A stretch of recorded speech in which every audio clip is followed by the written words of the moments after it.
Hi mga karag-karag! Welcome back to my vlog. Isang magandang gabi sa inyong lahat mula dito sa Lasak City. At of course mga karag-karag, dahil gininaw nga ako, muradyo ko gituok diri sa ako ang menopausal fashion destruction look. Carry Vangs lang natin to mga karag-karag, dahil carry Vangs ang mga chismisan ngayon na pinag-uusapan, pinagchichikahan ng mga active nating mga kapitbahay na mga chismoso at mga chismosa. Alam niyo naman, akala nila maka-eskapo sila sa pagkachismosa ni Kuragan. Ako hindi. Tinabi ko rin ito mga karag-karag dahil alam naman natin na flash sa inodoro yung kandidata nila na imbornal. Ay! Yung na imbornal na hindi na talaga nakaahon ba? Di ba? So, dahil nga sa pagka-imbornal ng kanilang kandidata na flash sa inodoro, ayun, nanggalaiti sila sa ating pambato. Same fate daw ang nangyari kay Atisa Manalo sa Miss Universe 2025. Tinalo lang din daw. Pero yung daw yung masaklap, natalo daw siya ni Kitot sa Miss Cosmo. Pero ngayon naman daw, nakapasok siya sa top 5 pero natalo na naman daw siya ni Mexico. Same fate, same destiny. No crown for Atisa Manalo. Uy, kalamig, itikon sa ilang mga bugan na lago. Alam mo yung gusto mong ano ba?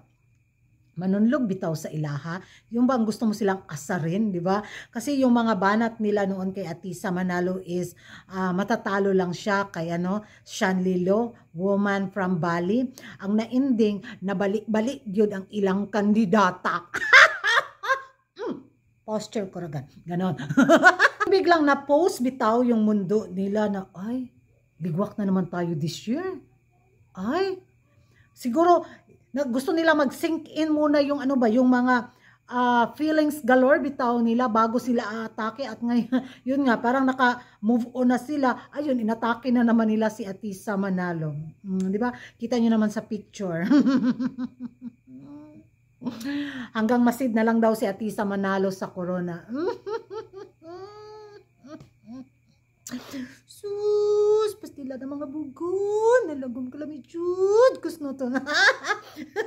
Yung hanggang masid lang si Atisa Manalo sa corona, pero sila, how sad. Why? Natikangkang jud sa placement sila sa taon na to sa Miss Universe 2025. Di ba? Kasi yung confidence nila na masiko si Atisa Manalo kasi woman from Bali gaya ni Kitot, ang ending woman in balik-balik day ang na resulta sa kanilang placement. Ganun kasi yun yung karma biglang nabalik sa kanila yung karma kasi yung confidence nila na naligwak si Atisa sa corona sa kanilang pambato sa Vietnam. Akala nila yun din yung maging kapalaran ni Atisa Manalo, masiko si Atisa sa kanilang pambato. But sad to say, naging baliktad. Hindi nasiko si Atisa Manalo, sila yung diritso hulog sa flash sa inidoro. Agay, kasakit. Agay, atakihon ko.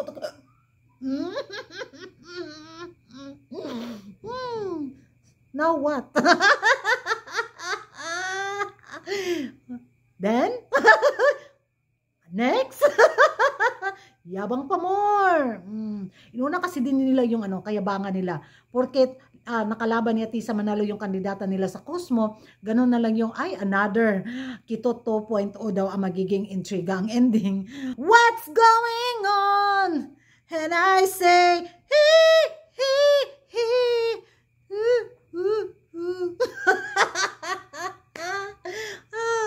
Ang sarap panood. Yung yung alam mo yung nanood sila sa live tapos umasa sila pag ganun. Tapos biglang natapos na lang yung announcement sa top 30, top 12 tapos wala yung pangalan ng bansa nila. The feeling is so hurt, you know? My heart is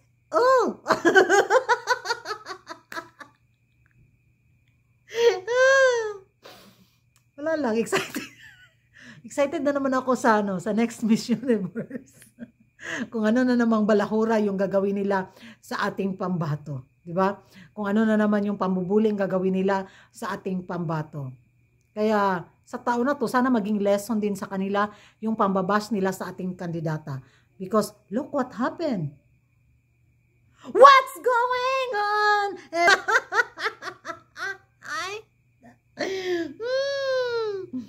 Yan ang mga gara-gara yung magiging reaction nyo na karma back to you din, yung kapitbahay natin. Magingay tayo sa comment section at wala lang, love lang sana tayo kaso nangunguna na naman sila. Kaya simpleng ano lang naman, simpleng reaction lang naman yung maihandog natin sa kanila. Na uy, yung placement ninyo sa Miss Universe. Uy.